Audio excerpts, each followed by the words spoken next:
हरे कृष्णा।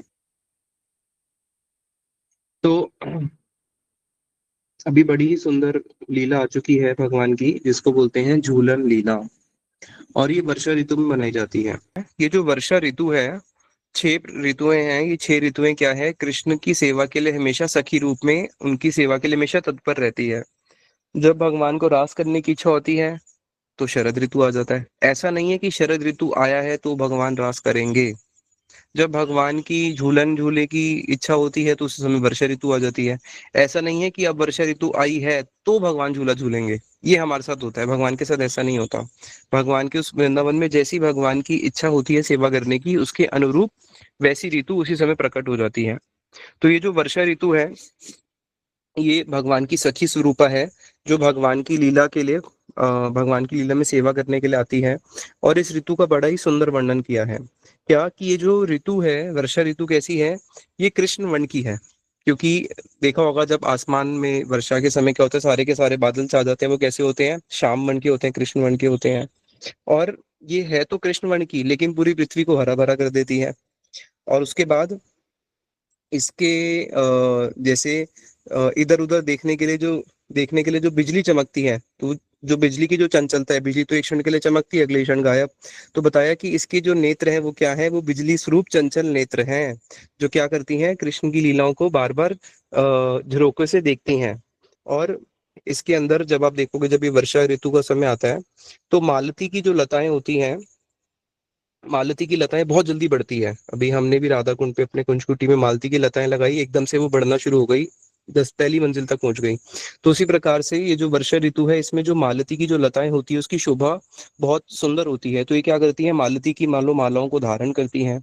और अब जब कृष्ण की लीलाओं को देखेंगी तो रोमांच होगा। तो रोमांच क्या है, कदम के पुष्प, अगर कदम के पुष्प देखे हो तो उसके अंदर थोड़ा वो जैसे शरीर में रोमांच होते हैं ना, उस शेप के होते हैं।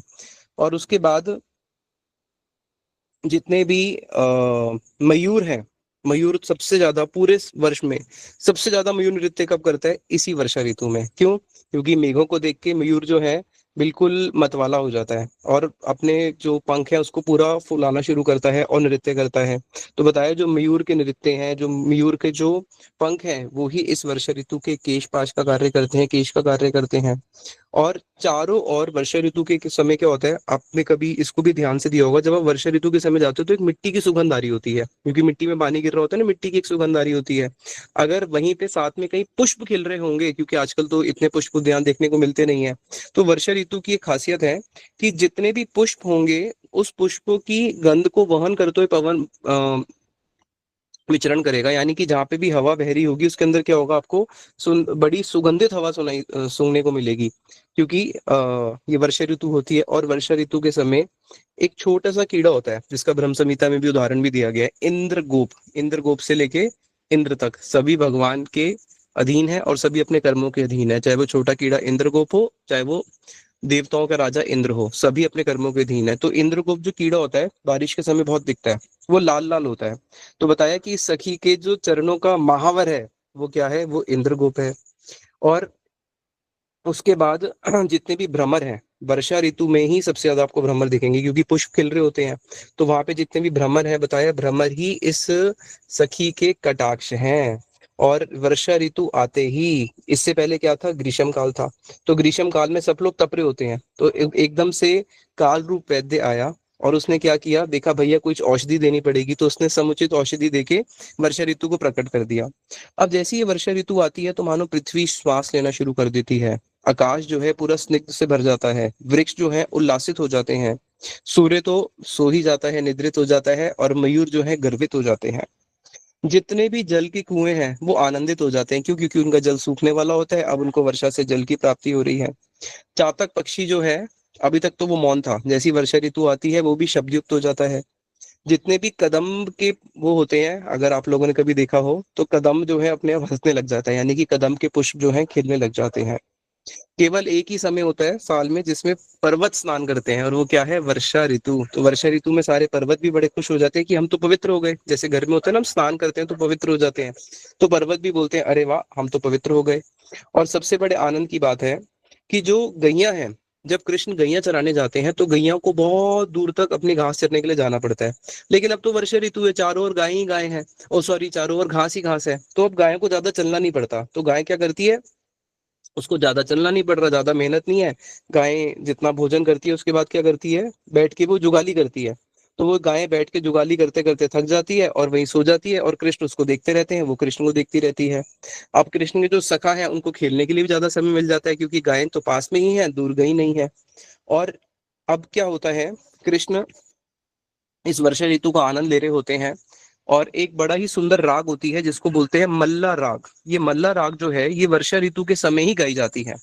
इस राग की खासियत क्या है, जब इस राग में कोई भी गीत गाया जाएगा, उस गीत से जितने भी बादल हैं वो बादल तो आ जाएंगे लेकिन वो वर्षा नहीं करेंगे, लेकिन आके आसमान को पूरा आच्छादित कर देंगे लेकिन वर्षा नहीं करेंगे। अब कृष्ण जब इस मल्ला राग को गाना शुरू करते हैं तो बादल तो आ जाते हैं, लेकिन बादल जो है वो कृष्ण को देखे बिना रोक अपने आंसू कैसे रोक सकते हैं, क्योंकि कृष्ण को कोई भी प्रेम से देखेगा तो उसके तो आंखों से आंसू निकलेंगे ही। तो कृष्ण के सखा बोलते हैं कि कृष्ण मल्ला राग तू मत गाइयो, क्योंकि तू मल्ला राग गाता है तो क्या होता है, बादल आते भी हैं और वो बरस के चले जाते हैं, और अगर हम गाएंगे तो बादल आएंगे लेकिन बरसेंगे नहीं। तो बड़ा ही सुंदर वर्षा ऋतु का आनंद लेते हैं। उतने में जितनी भी सारी सखियां हैं, अब जितनी भी सखियां थी ये बहुत छोटी छोटी आयु थी जब इनका विवाह हो गया, क्योंकि जब सखियों का विवाह होने की बात हुई थी कि उनका विवाह होना है, अब सारे के सारे ब्रजवासी चाहते थे कि कृष्ण इनका विवाह किससे हो, कृष्ण से हो। हर गोपी के माता पिता यही चाहते थे कि हम हमारी जो गोपी है इसका हम कृष्ण से ही विवाह करेंगे। तो अब इस बात को देख के बड़ी चिंतित हो गई थी वृंदा देवी। वृंदा देवी ने देखा कि अरे, अगर ऐसा हो गया तो फिर परकिया रस की पुष्टि कैसे होगी, सभी अपना विवाह कृष्ण के साथ कराना चाहते हैं। तो वो पूर्णमासी देवी के पास जाती हैं। तो पूर्णमासी देवी के पास जाने के बाद जब ये बात पता चलती है कि अब सबका विवाह कृष्ण से होगा, छोटी छोटी कन्याएं हैं, सभी ये चाहते हैं, तो उतने में ही पूर्णमासी देवी ने एक लीला रची थी। पूर्णमासी देवी ने एक लीला रची थी कि पूर्णमासी देवी ने बोला था कि एक अमुक तिथि आ रही है, इस अमुक तिथि में ही सब अपनी अपनी गोपियों का विवाह कर दो, और अगर आप लोगों ने नहीं किया तो बहुत दीर्घ समय तक कोई फिर शुभ तिथि नहीं आएगी। अब सब लोग विवाह करने कहाँ पे आएंगे, सब लोग अपना विवाह का रिश्ता लेके आएंगे नंद बाबा के पास। नंद बाबा बड़े उदार हृदय के हैं, किसी को मना भी नहीं कर सकते। अब मना भी नहीं कर सकते लेकिन हाँ भी तो एक ही को करेंगे, सबको हाँ भी नहीं कर सकते क्योंकि कृष्ण तो एक ही है। अब उतने में ही पूर्णमासी देवी के पास, अब ये भी स्वाभाविक है, जब भी कोई विवाह करते हैं तो पहले क्या करते हैं, जो गुरुजन होते हैं तो उनके पास जाया जाता है, उनके पास जाके जन्म पत्री दिखाई जाती है। तो इस बात को जब उस समय शायद शांडिल्य थे या कौन थे मैं भूल गया, कोई एक ऋषि थे वो भी आ गए थे ब्रज में, और सब लोग उनके पास और पूर्णमासी देवी के पास गए और जाके बोला कि देखो ये हमारी पत्री है और ये कृष्ण की पत्री है, हम कृष्ण के साथ विवाह कराना चाहते हैं। तो उन्होंने बोला कि देखो भाई, कृष्ण के साथ विवाह नहीं हो सकता, क्योंकि जो भी कृष्ण के साथ विवाह करेगी उसका पूरा जीवन जो है वो दुखी रहेगा, और वो पूरा जीवन जो है रोती रहेगी, और कृष्ण से विवाह होने के बाद भी इनके पत्री में पति का सुख नहीं है। तो अगर कृष्ण से विवाह किया तो इसको इसको पति का सुख ही नहीं मिलेगा। जब पति का सुख ही नहीं मिलेगा तो ऐसे विवाह करने का फायदा ही क्या है, जहाँ पे पत्नी और पति का हमेशा ही विच्छेद रहे, दोनों दूर दूर रहे। तो फिर सब लोगों को बोला कि नहीं, कृष्ण के साथ विवाह करना अमंगल है, तुम्हें कृष्ण के साथ विवाह नहीं करना। अब सब लोगों के पास तिथि आ चुकी थी, विवाह तो करना ही था, बिल्कुल क्लोज डेट आ रही है, करे तो करे क्या। तो सबने क्या किया, अलग अलग छोटी छोटी कन्याएं थी, सबका कहीं ना कहीं विवाह फिक्स कर दिया। अब फिक्स कर दिया, जैसे पहले गांव में भी होता था, विवाह फिक्स कर दिया, छोड़ने कि विवाह फिक्स कर दिया तो लड़की को भेज देंगे, तो छोटी सी है उसको अपने पास घर पे ही रखते हैं, उसको तो पता भी नहीं अभी कौन मेरे सास है कौन ससुर है, केवल फिक्स कर दिया था। लेकिन बचपन से ही ये जो गोपियां थी, जैसे ही थोड़ी सी बड़ी होने लगी, अब ये भी गांव में होता था कि जैसे ही उनके मेच्योरिटी आने लगेगी, मेच्योरिटी आते क्या करते थे, एकदम से जहां पे विवाह फिक्स हुआ है वहां पे उसको भेज देंगे, 14 साल 15 साल 16 साल जो भी है, उस समय एकदम से उनको भेज दिया जाएगा। अब जैसे ही ये जो गोपियां थी, इनके हृदय में था अभी पूर्व राग, कृष्ण के प्रति पूर्व राग। पूर्व राग किसको बोलते हैं, पूर्व राग इस स्थिति को बोलते हैं जिसके अंदर गोपियां जो है अभी कृष्ण से मिली नहीं है, केवल कृष्ण के बारे में सुना है, या फिर अगर बचपन में मिली भी 3 या 4 साल की अवस्था में अगर बच्चे मिलते भी हैं तो उस प्रकार से तो हृदय में वासना जागती नहीं है, कुछ भी पता ही नहीं होता लड़का कौन है लड़की कौन है। अब जैसे ही गोपियां थोड़ी बड़ा होना शुरू हुई, यानी कि उनके चरणों की जो चंचलता है वो उनके नेत्रों में आने लग गई। बच्चे जो होते हैं बड़े चंचल होते हैं, इधर उधर भागते हैं, लेकिन जैसे ही वो किशोरी अवस्था को प्राप्त करती हैं तो उनके चरण स्थिर हो जाते हैं, वो घर के बाहर 10 जगह नहीं घूमेगी, लेकिन उसके नेत्र चंचल हो जाएंगे, तो चरणों की चंचलता नेत्रों में आ जाती है। जो उनका मस्तिष्क का, उनकी बुद्धि का जो बच्चों की बुद्धि जो होती है वो कैसी होती है, बड़ी स्थूल होती है, बोलते हैं ना मोटी बुद्धि वाला है। तो बच्चों की जो बुद्धि होती है वो स्थूल होती है, तो अब उनका जो बुद्धि का स्थूल भाग है वो उनके नितंब में आ जाता है, यानी कि अब वो जो है वो किशोरी हो चुकी हैं। अब उनके हृदय में कृष्ण के प्रति एक बहुत तीव्र पूर्व अनुराग जागने लगा, जो कृष्ण के नाम सुन के एकदम से मूर्छित हो जाती हैं, उन उन स्थानों पे जाती हैं जहां जहाँ पे उनको कृष्ण की वार्ता सुनने को मिले, जहां से वो कृष्ण के दर्शन कर सके, और दिन रात वो कृष्ण के ही भाव में डूबी रहती हैं। अब ऐसे स्थिति के अंदर ही उनके माता पिता ने क्या किया, उनको भेज दिया जहाँ पे उनका विवाह तय हुआ था, उस स्थान पे ही उनको भेज दिया। अब एक अवसर होता है कि अब ये सावन का अवसर आता है। इस सावन के अवसर के अंदर गोपियों के जो अपने भाई हैं, जो उनके पिता हैं, वो उनको वापस लेने के लिए आते हैं, और वो वापस अपने घर पे जाती हैं, और सारी सखियां आपस में मिलती हैं, और बड़ा ही सुंदर अपने घर पे जाके अपनी सब सखियों के साथ में क्या करेंगी कि कृष्ण के गान करेंगी, कृष्ण के दर्शन के लिए जाएंगी, कृष्ण की लीलाओं को सुनेंगी और सुनाएंगी। तो वो बड़ी उस समय उनके हर्ष और उल्लास से वो उस प्रतीक्षा कर रही होती है उस घड़ी का, कि कब वो समय आएगा कि हम अपने घर अपने गांव जाएंगी, और अपने गांव में जाके सारी की सारी सखियां मिलके वापस कृष्ण के उस चर्चा में वापस डूबेंगी, और कब कृष्ण के दर्शन करेंगी। तो उतने में ही राधा जी जो हैं अपने घर के बाहर आंगन में बैठी हैं, और वो देख रही हैं कि सावन तो आ गया, लेकिन अभी तक मेरे पिताजी क्यों नहीं आए, मेरे भाई श्रीदाम क्यों नहीं आया। तो वहीं पे घर के बाहर बैठे बैठे उनको कुछ बंजारे दिखते हैं। बंजारे कौन से होते हैं, ब्रज में देखा होगा बंजारे, जयपुर में हर जगह बंजारे दिख जाते हैं। ये बंजारे एक ऐसी कम्युनिटी होती है जो कहीं पे स्टे नहीं करती है, एक जगह से दूसरे जगह से तीसरी जगह से, एक गांव से दूसरे गांव में विचरण करती रहती है। कुछ आदिवासी टाइप के लोग होते हैं, कुछ ना कुछ हाथ की कला जानते हैं, उसी को ही एक गांव से दूसरे गांव में जाके बेचते हैं, जिस गांव में बेचना होता है उसी गांव के आगे अपना डेरा लगा के हफ्ता 10 दिन रुकते हैं, बैलगाड़ी में सामान उठाया, अपने तंबू उठाए, फिर आगे चले जाते हैं।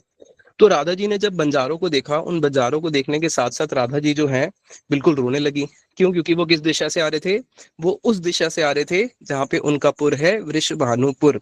गुरुदेव इस बात को बोलते थे, गुरुदेव बोलते थे कि प्रेम क्या होता है वो तो हमने देखा है। गुरुदेव की कथा में गुरुदेव बोले कि हमारे समय में अगर जिस लड़की का जहाँ पे विवाह हुआ है, अगर उस गांव में कोई भी उसके गांव का व्यक्ति आ जाए, उसके गांव का कोई कोई भी व्यक्ति आ जाए, उसको देखने के साथ साथ उसको अपने गांव का स्मरण आएगा, और वो फूट फूट के रोने लगेगी। गुरुदेव बोले ये प्रेम होता था, हमने देखा था। यहाँ तक कि जनक महाराज जी, जो कि द्वादश महाजन में जिनका नाम श्रीमद् भागवतम में गिना गया है, और ये जनक महाराज जी कौन है, द्वादश महाजन में है, यानी कि आत्मधर्म में प्रतिष्ठित हैं। और इन्होंने भी जब अपना कन्यादान किया, सीता देवी जा रही थी, तो जनक महाराज जी के अपने आंसुओं को रोक पाए, गुरुदेव बोलते थे नहीं रोक पाए। तो बताया कि जो प्रेम है, जिन पहले के लोगों ने ही प्रेम देखा है, आज के लोग तो उस प्रेम को सिर्फ सुन सकते हैं, सुन के कुछ अनुमान लगा सकते हैं, लेकिन समझ नहीं सकते हैं। तो वहां पे जैसे ही राधा जी ने उन बंजारों को देखा, राधा जी तो रोने लगी, क्यों, उस दिशा से आ रहे हैं। अब जैसे ही वो लोग वहां पे आए, तो राधा जी ने उनको बोला कि अरे गांव में क्या सब मुझे भूल गए हैं क्या, उनको मेरा स्मरण नहीं होता है क्या। अरे अगर कोई मेरा गांव का मिले तो मेरे पिताजी के पास संदेश पहुंचा दो कि मैं उनकी कन्या हूँ, और यहाँ पे इंतजार कर रही हूँ कि कब वो आएंगे, कब मेरे भैया आएगा, कब पिताजी आएंगे और मुझे वापस लेके जाएंगे। और उस समय तो ऐसा नहीं होता था ना कि वीडियो कॉल कर लो और सीधा हो गया। यही प्रेम है, प्रेम जितना प्रेम के अंदर मिलन दुर्लभ होता है, उतना ही प्रेम पुष्ट होता है। अगर प्रेम के अंदर दुर्लभता ना हो तो प्रेम कभी पुष्ट नहीं हो सकता। अगर आप लोगों ने कभी पुराने पिक्चरों के गाने सुने हो, वो कैसे गाने होते थे, सारे चिट्ठी के ऊपर गाने होते थे। चिट्ठी, चाहे वो संडे पिक्चर थी या कोई भी XYZ आप देखोगे, उसमें चिट्ठी से संबंधित सारे गाने होते थे। क्यों? क्योंकि कोई किसी को चिट्ठी लिख रहा है, उसके अंदर उसकी भावनाएं हैं, उसके पास चिट्ठी कब पहुंचेगी नहीं पहुंचेगी ये भी नहीं पता होता था। तो वहां पे खैर जो भी हो, तो अब राधा जी जो है दिन रात अपने ही आंगन के बाहर बैठी रहती हैं, और ताकती रहती हैं कि कोई ना कोई तो आएगा, कब गांव से आएगा, और उनका जो आतुरता है वो बढ़ती जा रही है। उतने में ही क्या होता है, सामने से श्री दाम दिखता है कि उनको श्री दाम आ रहे हैं। और कैसे आ रहे हैं, अपने साथ में 10,000 गैयाएं लेके आ रहे हैं। और जब वो आते हैं, राधा जी तो श्री दाम को देखने के साथ साथ गले लगा के फूट फूट के रोना शुरू करती हैं, और बोलती है कि सबके घर वाले आए, लेके चले गए, तुमने इतना विलंब क्यों कर दिया। अरे घर के कुछ काम आदि थे इसलिए इस बारी विलंब हो गया, अब जाओ जटीला कुटीला से मिलो। क्योंकि जटिला कुटिला से ये एक जो उनके सास हैं, जो ससुर हैं, जो भी ननद है, उन सबको सम्मान देना होता है। ऐसा नहीं है कि बिना पूछे ले जाओगे, उनसे आज्ञा लेनी होती है, ये कस्टम होता है। तो फिर वो जटिला और कुटिला से जब मिलने के लिए जाते हैं, तो जटिला का मतलब क्या है? जटिल, जो जटिल है। कुटिला का मतलब क्या है? जो कुटिल है। अब जटिल मतलब क्या होता है? यानी कि एक गांठ, दो गांठ, चार गांठ बांधो, इतनी गांठ बांधी कि जटिल हो गई, अब तो वो जटा बन गई। बोलते हैं ना इसकी जटा है। जटा मतलब क्या है? जो खुल नहीं सकती है, यानी कि उसको काटना ही पड़ेगा। तो जटिल, तो जटिला है बड़ी जटिल। और कुटिला, जो दिन रात कुट कुट कुट कुट करती रहती है, कुटिला, यानी कि कूटनाटी से भरी हुई। अब जटिला कुटिला के पास जब ये जाते हैं, आज्ञा मांगते हैं, तो वो तो जटिल है। अब वो तो क्या चाहेगी कि कुछ ना कुछ रेसिप्रोकेशन में कुछ चाहेगी। तो वो पहले बहाने मारती है, अरे नहीं नहीं, घर का काम कैसे होगा, ये है वो है। तो बोलते हैं कि देखो, पिताजी ने 10,000 गैया भेजी है। उसको सुन के बड़ी हर्षित होती है, 10,000 गैया लेती है, और साथ में जो भी उनके लिए वस्त्र आदि भूषण दिए थे उसको देके फिर राधा जी को विदा करती हैं। अब राधा जी जब बरसाना पहुंचती हैं, सबसे फूट फूट के मिल रही हैं, वृषभानु जी से मिलती हैं, पिताजी को बोलती है, पिताजी आपने इतना विलंब क्यों कर दिया, आप मुझे भूल गए। कीचिदा मैया से मिलती हैं, सब सखियों से मिलती हैं। अब बड़ा ही सुंदर, सारी की सारी सखियां, सब सखियों के वहां पे अपने अपने निकुंज हैं। जैसे राधा कुंड में हम सुनते हैं कि अष्ट सखियों के अष्ट कुंज हैं, कृष्ण के सखाओं के अष्ट कुंज हैं। जिस प्रकार से हम बरसाना में सुनते हैं कि बरसाना में घेवर वन राधा जी ने अपने हाथों से बनाया है वो वन, तो उसी प्रकार से वहां पे भी सखियों के, सब सखियों के अपने अपने कुंज हैं। अब सारी सखियां अपने अपने कुंजों को सजाना शुरू करती है। क्यों? क्योंकि सावन का अवसर है। जब अपने कुंजों को सजाना शुरू करती हैं, तो सारी की सारी सखियां अपने कुंजों के अंदर इस समय, सावन के समय, झूले लटकाना शुरू करती हैं। क्योंकि झूलन लीला जो है ये इस जगत में भी देखो, अगर कोई व्यक्ति एंटरटेनमेंट करने जाता है तो क्या करता है? जितने भी म्यूजिकल पार्क और ये सब होते हैं, वहां पे झूले झूलने जाता है, नहीं जाता? तो झूला एक ऐसी वस्तु है, बूढ़ा सा बूढ़ा व्यक्ति भी अगर झूला झूलेगा तो अपनी टेंशन भूल जाता है। पहले लोग होते थे ना घरों में, वो झूला लगा होता था, बूढ़े लोग भी बैठ के झूला झूल रहे हैं। तो अब सारी की सारी सखियां आपस में हास परिहास करते हुए, प्रमोद करते हुए अपने अपने सुंदर सुंदर झूले लगाना शुरू करती हैं। अभी प्रश्न है कि सबको पता है कि कृष्ण ने हमारे झूले में आना है, और तभी ही हमारा झूला लीला सार्थक होगी। तो सारी की सारी सखियां क्या करती हैं? एक से एक बढ़कर झूला लगाती हैं कि मेरा झूला और अच्छा होना चाहिए, मेरा झूला और अच्छा होना चाहिए। अब सारी सखियों ने झूला तो लगा लिया है। अब झूले के बाद क्या होता है? लगाने के बाद सब सखियां इंतजार कर रही हैं कि कृष्ण किसके निकुंज में पहले आएंगे। तो राधा जी की पक्षी गोपियां जो है वो बिल्कुल चौकन्नी हो जाती है, और चारों ओर से एक ऐसा अपना प्रकोष्ठ बना लेती है कि कृष्ण अगर किसी भी दिशा से आए, तो चारों दिशाओं में हमारी कोई ना कोई दूती खड़ी होनी चाहिए। तो चारों और सखियों को नियुक्त कर दिया जाता है कि कृष्ण किसी भी तरीके से चंद्रावली के कुंज में नहीं जाने चाहिए। क्योंकि अगर कृष्ण चंद्रावली के कुंज में चले गए, तो हो गई हमारी झूलन लीला। क्या? चंद्रावली के कुंज में चले गए तो वहां हम जाके उसको, कृष्ण को वहां से लेके आ नहीं सकती हैं। चंद्रावली ने उसको छोड़ना नहीं है। इसलिए सब सचेत हो जाओ। अब जब ये सचेत हो रही है, तो चंद्रावली थोड़ी ना सो रही होगी। चंद्रावली की जो सारी सखी है वो भी सचेत हो जाती है। वो भी चार के, अब 8 दिशाओं में अपनी सखियों को भेज देती है कि जाओ, किसी भी प्रकार से कृष्ण जो है वो राधा जी के निकुंज में नहीं जाने चाहिए, और उनके हिंडोल में नहीं बैठने चाहिए। क्योंकि अगर वो राधा जी के झूले में चले गए तो क्या होगा? फिर हमारी झूलन लीला बन गई क्या? कि कृष्ण को हम वहां से लेके आ नहीं पाएंगे, कृष्ण वहां से निकलने वाले नहीं है। अब सारी सखियां जो है इस प्रकार से इतनी आविष्ट हो चुकी है कि कृष्ण किस ओर जाएंगे, और कृष्ण का अन्वेषण कर रही हैं। अब सब सखियां एक एक अलग अलग स्थानों में कृष्ण को ढूंढ रही हैं। अब उतने में क्या होता है? राधा जी जो है, राधा जी का जो भाव है वो बहुत ऊंचा भाव है। प्रेम की एक प्रकाष्ठा है, महाभाव। उसके अंदर भी 3 प्रकार की अलग अलग श्रेणी होती है, जिसमें होता है, जहां तहां नेत्र पड़े तहां कृष्ण स्फुरे, स्थावर जंगम देखे ना देखे तार मूर्ति, सर्वत्र है निज इष्ट देव सुपूर्ति। जिसके अंदर स्थावर और जंगम को भी अगर राधा जी देखती हैं, तो उनको लगता है कि अरे, मैं तो कृष्ण की सेवा नहीं कर रही, यही मेरे से अच्छी कृष्ण की सेवा कर रहे हैं। और स्थावर जंगम को देख के उनको कृष्ण की स्फूर्ति होती है कि ये तो कृष्ण ही है। उनको स्थावर में और कृष्ण में कोई अंतर ही नहीं नजर आता, अगर वो कृष्ण सदृश है। जैसे तमाल वृक्ष, तमाल वृक्ष को देख के उनको लगता है तो कृष्ण ही है। इसमें गुरुदेव एक विशेष बात और बताते थे कि जो झूला लटकाया जाता है वो तमाल वृक्ष पे नहीं लटकाया जाता, वो कदम वृक्ष पे लटकाया जाता है। क्योंकि तमाल वृक्ष जो है वो कृष्ण सदृश है, और कदम वृक्ष जो है उसका वर्ण राधा राधा सदृश है। कदम को देख के राधा जी का स्मरण, तमाल को देख के कृष्ण का स्मरण होता है। तो गुरुदेव बोलते थे कि तमाल वृक्ष जो है वो कमजोर होता है, उसका गिरने का डर है, लेकिन कदम जो है वो पक्का होता है, इसलिए कदम वृक्ष पे ही झूला लटकाया जाता है। इसलिए जो राधा पक्ष वाले हैं वो हमेशा पक्के होते हैं, कृष्ण पक्ष वालों का कुछ भरोसा नहीं है कब छोड़ के भाग जाए, इसलिए भजन करना है तो राधा जी का पक्ष लेके ही करना है। तो वहां पे जब सारे झूले लटकाए हुए हैं, सब सखियां ढूंढ रही हैं, उतने में ही क्या होता है, जब राधा जी आगे बढ़ना शुरू करती हैं तो सामने राधा जी को एक दृश्य दिखता है। क्या दृश्य दिखता है? राधा जी देखती हैं कि अ,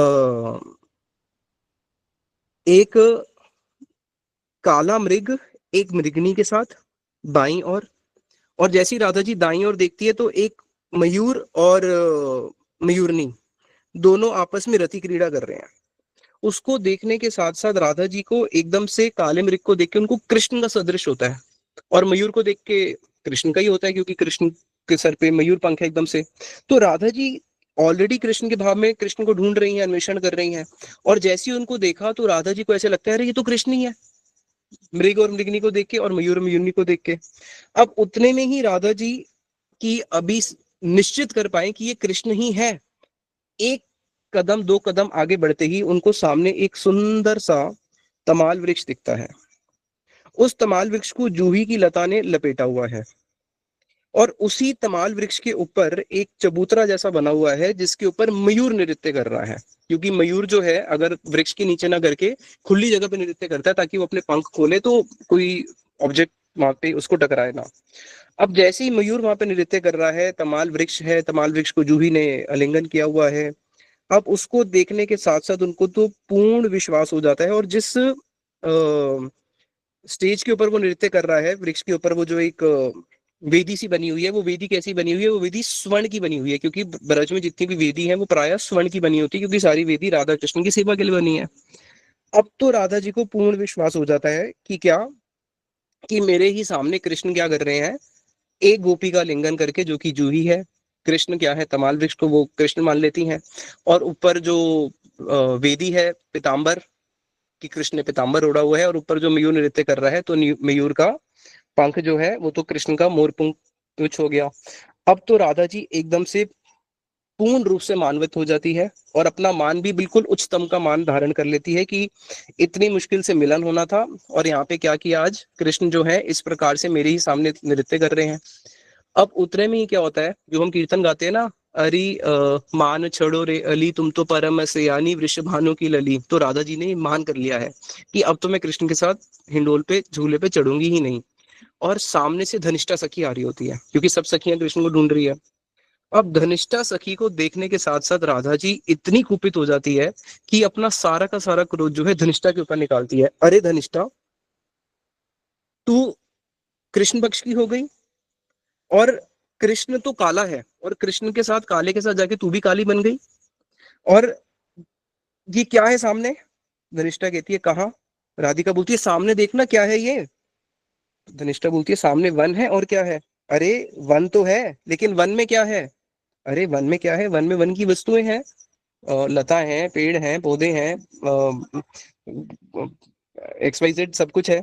अब वहां पे राधिका बोलती है अरे धूर्तराज, ये जो सामने कृष्ण नृत्य कर रहा है, नाच रहा है, ये तेरी आंखों में पर्दा पड़ गया क्या? तुझे सामने दिखता नहीं कृष्ण नृत्य कर रहा है?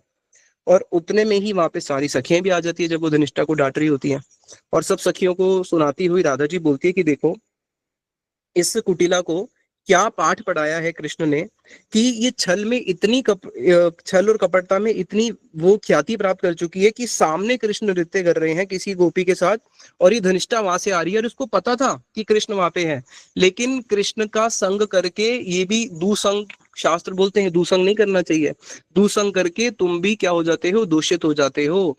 तो कृष्ण तो कपटी थे, कृष्ण तो छलिया थे, और ये हमारी सखी भी उसका संग करके कपटी, और धूर्तराज का कृष्ण का संग करके ये भी क्या हो चुकी है, कपटी हो चुकी है, और धूर्ता की शिरोमणि बन चुकी है।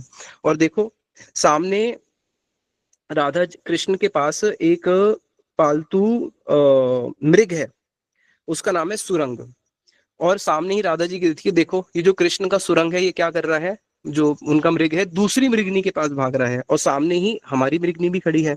तो कृष्ण के पास जो मृग है पालतू, उसका नाम है सुरंग, और राधा जी ने भी एक हिरणी को पाला हुआ है जिसका नाम है रंगनी।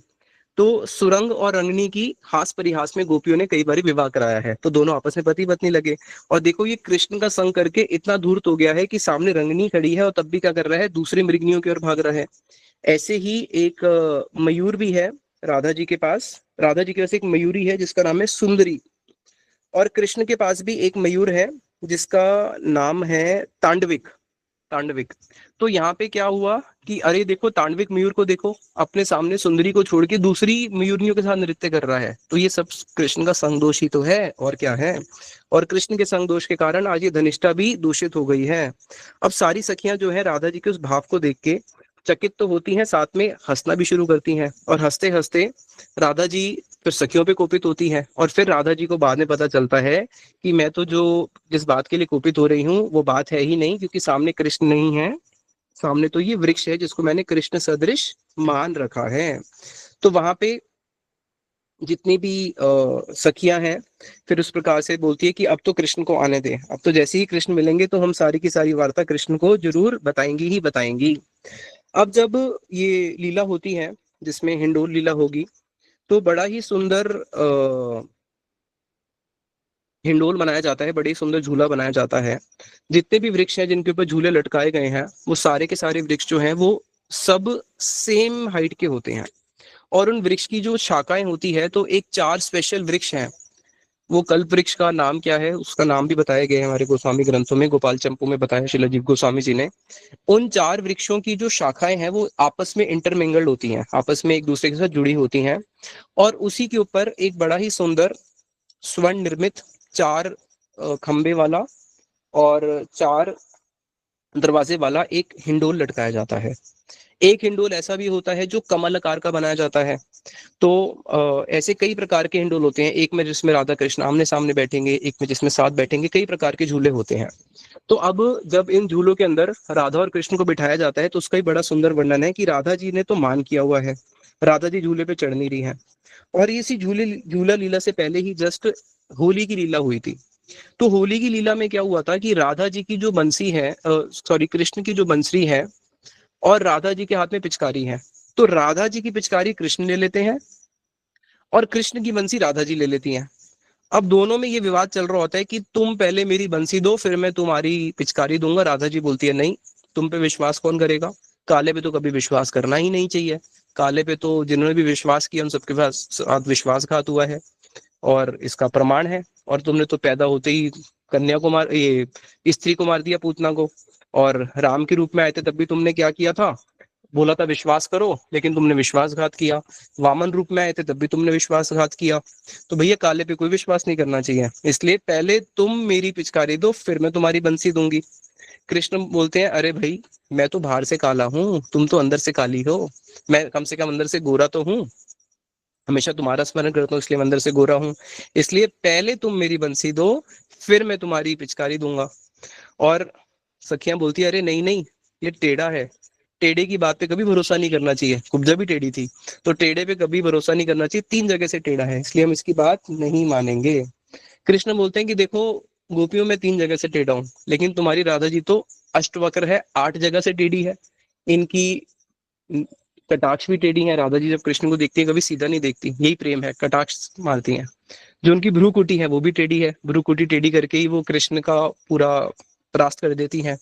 उनकी जो अलकावल्ली है वो भी टेढ़ी है, उनकी जो वाणी है वो भी टेढ़ी है, राधा जी कभी सीधा तो बोलती नहीं है।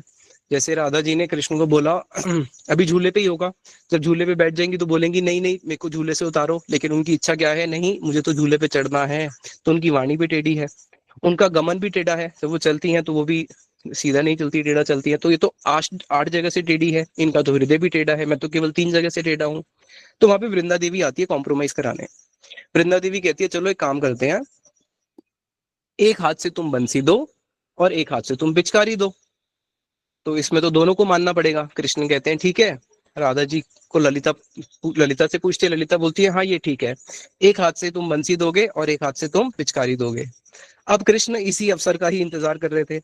अब जैसे ही राधा जी अपना एक हाथ आगे बढ़ाती है कृष्ण को बंसी देने के लिए, जिसमें उनके एक हाथ में बंसी है दाएं हाथ में, और अपना बायां हाथ आगे बढ़ाती है जो खाली है राधा जी की कृष्ण अपनी पिचकारी लेने के लिए कृष्ण के हाथ से। तो कृष्ण भी अपना दायां हाथ जिसमें उन्होंने पिचकारी पकड़ी हुई है वो उनके हाथ में पकड़ाते हैं, और उनका बायां हाथ से वो अपनी बंसी को पकड़ते हैं। अब क्या दृश्य है इसको अच्छे से समझना। राधा और कृष्ण दोनों के एक दूसरे के सामने हाथ जुड़ चुके हैं, लेकिन दोनों के हाथ एक दूसरे को स्पर्श नहीं कर रहे हैं। बीच में एक एक ऑब्जेक्ट है। क्या वस्तु है? एक बंसी जो राधा और कृष्ण के हाथ का आपस में मिलन रोक रहा है, और दूसरी बंशी, एक बंशी और एक पिचकारी। अब उतने में क्या होता है, कृष्ण मौके का फायदा उठा के अपना हाथ थोड़ा और आगे बढ़ाते हैं और राधा जी के दोनों हाथों को पकड़ लेते हैं। अब राधा जी तो मानवती थी, जैसे ही उन्होंने राधा जी के दोनों हाथों को पकड़ा, उतने में ही क्या हुआ, जो सखियां थी, सखियां ने आज कृष्ण का पक्ष ले लिया। तो सारी की जो सखियां थी, जो उनकी बिल्कुल प्रिय नर्म सखियां जो बिल्कुल पास में रहती है, उन्होंने एकदम से राधा जी को नीचे से घुटने के नीचे से एकदम से ऊपर उठाया, और ऊपर उठा के कृष्ण ने तो हाथ पकड़ा हुआ था और ऊपर खींचा और सीधा झूले पे बिठा दिया। तो ऐसे राधा जी को झूले पे बिठाया जाता है। बोलो झूलन लीला की जय। अब राधा जी झूले पे बैठ चुकी हैं। अब वो तो मानवती हैं, वो तो झूले पे बैठ गई, लेकिन झूलने की तो इच्छा नहीं है, भारी रूप से नहीं है। अब उतने में ही सखियां देखा ऊंचा झूला है, झूले पे तो बिठा दिया। अब एकदम से पीछे सखियों ने पहले से प्लानिंग करी होती है, वो झूले को एकदम से तीव्र गति से आगे धक्का देना शुरू करती है। अब एक सखी दे रही है तो उसको लग रहा है अगर राधा जी मेरे पे कुपित हुई तो तू भी तो दे। तो एक एक करके सारी सखियां मिलकर झूले को धक्का देना शुरू करती हैं, और राधा जी का और कृष्ण का झूलन लीला इस प्रकार से आरंभ होती है। अब यहाँ पे बड़ी ही सुंदर एक विचित्र कृष्ण की अपनी सारी मनोकामनाएं कैसे पूर्ण होती है। गुरुदेव बोलते थे कि झूलन लीला इतनी प्रिय है कृष्ण को कि इस झूलन लीला में कृष्ण की सारी इच्छाएं पूर्ण हो जाती है। कैसे? अब जैसे ही झूला झुलाना शुरू करा, उनके हाथ में तो बंसी और पिचकारी भी है, कृष्ण भी साथ में बैठे हैं। अब झूला एकदम से सखियां बहुत तेज, बैठते ही एकदम से पूरा तेज कर देती है ताकि वो उतर ना पाए, और झूला है भी ऊंचा। अब जैसे ही झूला एकदम ऊपर होता है तो हवा का वेग आएगा, तो हवा का वेग आने के कारण से जो उन्होंने घाघरा पहना है, जो चोली पहनी है, उसमें हवा जाएगी, और गिरने का भी डर है और वस्त्र को ऊपर होने का भी डर है। तो अब उनके पास कोई चारा नहीं होता, तो एकदम से उनके हाथ में भी वस्तु है, तो एकदम से डर के कारण राधा जी क्या करती हैं, और उनको अपने वस्त्र को भी करना है, आच्छादित करना है कि वस्त्र कहीं हवा में ऊपर ना उठ जाए नीचे से। तो एकदम से राधा जी क्या करती हैं, कृष्ण को कस के एकदम से गले लगा लेती हैं। अब राधा जी ने जो कृष्ण को एकदम से कस के गले लगाया, भारी रूप से तो दिख रहा है कि राधा जी डर के लगा रही हैं, किसी और भय से लगा रही हैं, लेकिन उनकी राधा जी की भी आज पूर्ण अभिलाषा पूर्ण होती है। और कृष्ण को जब राधा जी का आलिंगन प्राप्त होता है, तो कृष्ण अपने आप को धन्य अपि धन्य भवनेन कृतार्थ मानी, कृष्ण अपने आप को धन्य और बहुत धन्य मानते हैं, और कृष्ण की आज सारी की सारी वांछाएं जो हैं पूर्ण हो जाती हैं जब राधा जी उनको आलिंगन करती हैं। इस प्रकार से झूला लीला संपन्न होती है। अब जब राधा और कृष्ण को झूला झुलाया जा रहा है, तो उतने में ही क्या होता है, जब सब सखियां झूला झुला रही हैं, तो ये एक झूला है जो अष्ट दल कमल के आकार का है, यानी कि बीच में राधा कृष्ण बैठे हैं और चारों ओर एक एक पंखड़ी स्वरूप है, जिसमें सब 8 गोपियां भी बैठ सकती हैं। अब राधा जी एक एक करके सब गोपियों को, अब राधा जी तो बोल रही है नहीं झूला मेरे को नहीं झूलना, धीरे करो, तेज मत करो। लेकिन सखियां उनके मन की बात को जानती हैं कि राधा जी जब कह रही हैं झूला धीरे करो, तो सखियां और तेज कर देती हैं। उनका कहने का तात्पर्य क्या है कि झूला धीरे करो यानी कि झूला और तेज ही करो। अब इस झूले लीला को देखने के लिए जितने भी पक्षी थे, वो पक्षी भी अपने इस लीला को देखने के लिए तीव्रता से इस घड़ी की प्रतीक्षा कर रहे थे। तो आसपास में जितने भी वृक्ष हैं, पक्षी कहाँ पे बैठता है, कभी देखा हो तो वृक्ष की डाली पे बैठता है, कभी ये नहीं देखा होगा वृक्ष के पत्ते पे बैठता हो।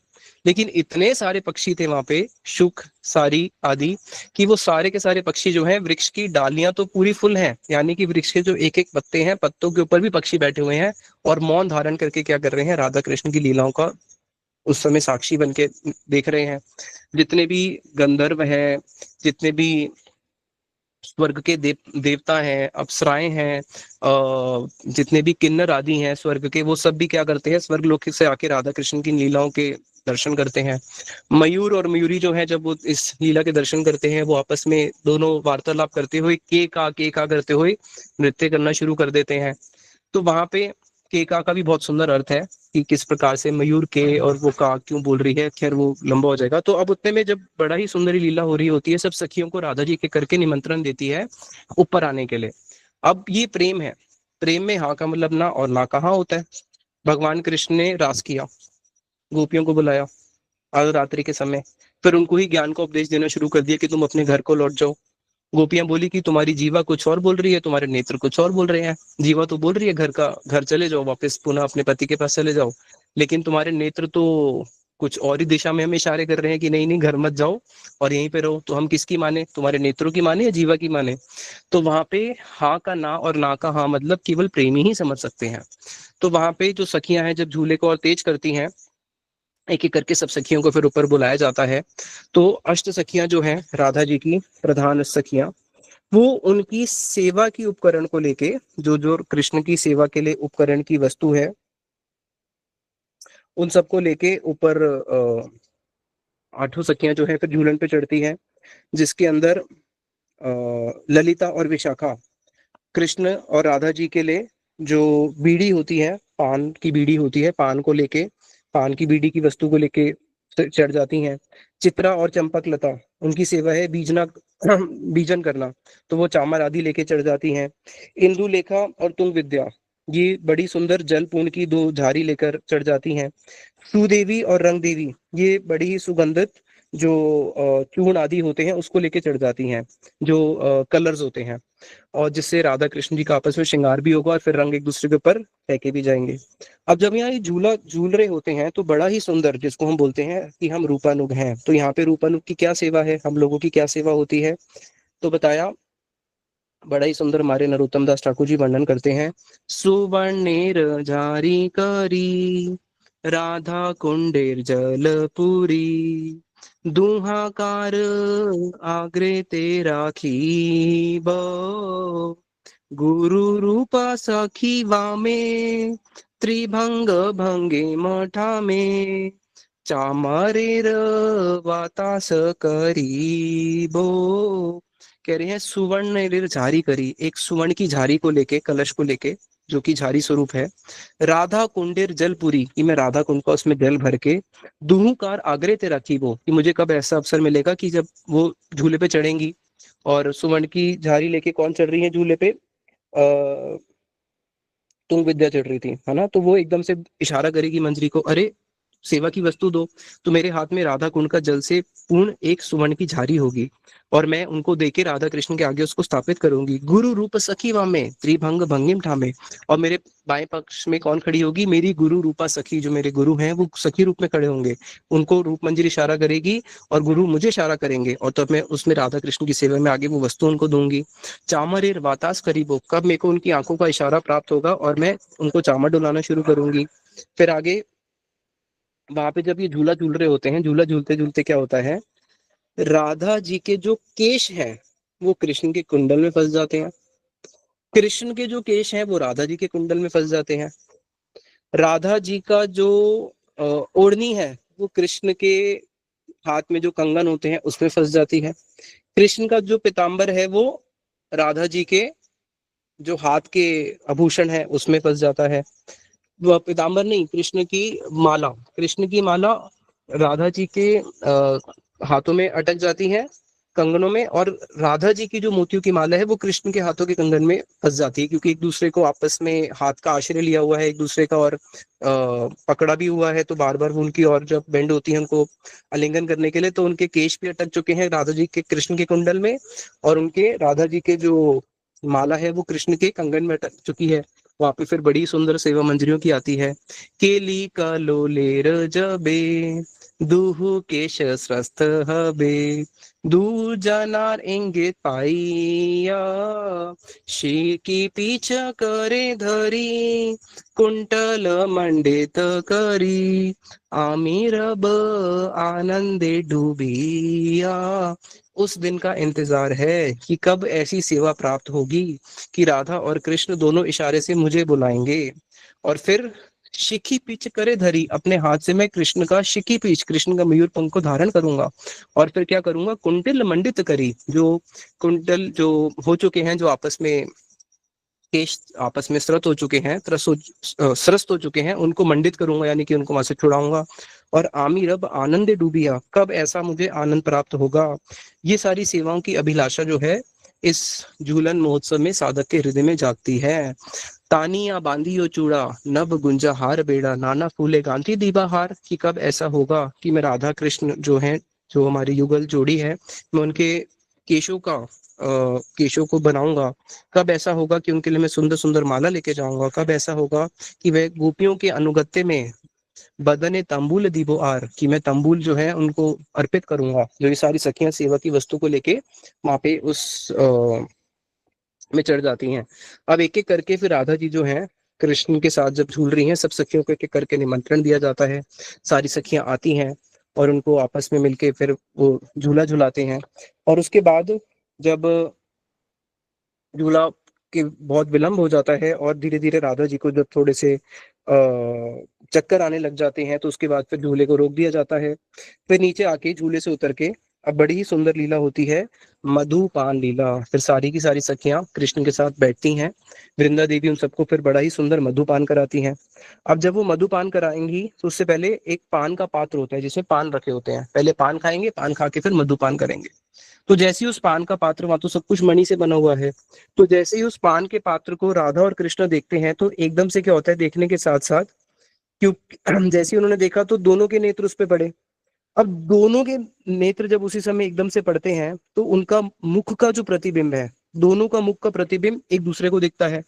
अब कृष्ण उस पान के पात्र में क्या देख रहे हैं, राधा जी का स्वर्ण मुख कमल सदृश प्रतिबिंब। और राधा जी क्या देख रही हैं, कृष्ण का जो है नील कमल मुख जो है उसका प्रतिबिंब सदृश देख रही हैं। तो एक दूसरे, और साथ ही साथ में कमल तो दिख रहा है, लेकिन कमल के साथ में नृत्य करते हुए खंजन दो पक्षी भी दिख रहे हैं, क्योंकि उनके कमल सदृश तो उनका मुख है, लेकिन मुख में दो नेत्र भी तो है। ये नेत्र क्या है, बिल्कुल नेत्रों की उपमा दी गई है। जैसे दोनों नेत्र बड़े चंचल हैं, तो इसलिए कैसे हैं, खंजन सदृश है। खंजन पक्षी जो होता है, बड़ा उसके नेत्र चंचल होते हैं। तो दो कमल, एक नील कमल, एक स्वर्ण कमल, और दोनों पे दो दो खंजन पक्षी दिखते हैं। अब उस समय दोनों के जो नेत्र हैं, यानी कि फिर एक उपमा दी, दोनों के नेत्र जो है मानो भ्रमर स्वरूप है। तो भ्रमर को सबसे अच्छा लगता है कमल। अब कमल को देख के भ्रमर आकृष्ट हो जाता है और उसी के अंदर खोया रहता है, फिर वहां से वो बाहर निकलता नहीं है। और कमल जब बंद हो जाता है तो भ्रमर के अंदर इतनी शक्ति है कि वो उसको काट सकता है, लेकिन वो उससे इतना प्रेम करता है कि वो उसी के अंदर ही समाधि लेकर पूरी रात बैठा रहेगा, लेकिन उसको भेदेगा नहीं। तो उसी प्रकार से दोनों के नेत्र भ्रमर जो है उस कमल को देखते देखते देखते देखते उसी में ही खो जाते हैं। अब वो पान का पात्र को पान करे तो करे कैसे। फिर वहां पे ललिता बोलती है कि देखो, आपने नेत्रों से बहुत पान कर लिया, अब अपनी रसना से भी पान करो, इस पान पात्र को खोलो। फिर पान पात्र को खोल के आगे बड़ी सुंदर मधुपान लीला होती है। इस प्रकार से ये जो झूलन लीला है, ये हमारे गुरुदेव इसको बहुत उत्साह पूर्वक मनाया करते थे।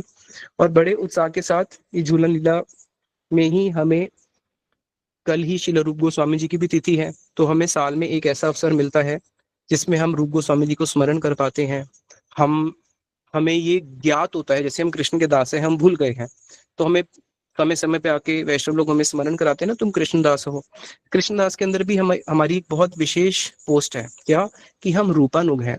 और ये रूपानुग है, हम इसको पूरे साल भूले बैठे रहते हैं, लेकिन कम से कम साल में एक अवसर आता है। जैसे गुरुदेव बोलते थे कि लोग तो अपने गुरुदेव की स्मरण करके कहाँ रोते हैं, लेकिन हाँ, साल में एक बारी गुरुदेव की तिथि आती है, उस दिन गुरुदेव का स्मरण करते हैं।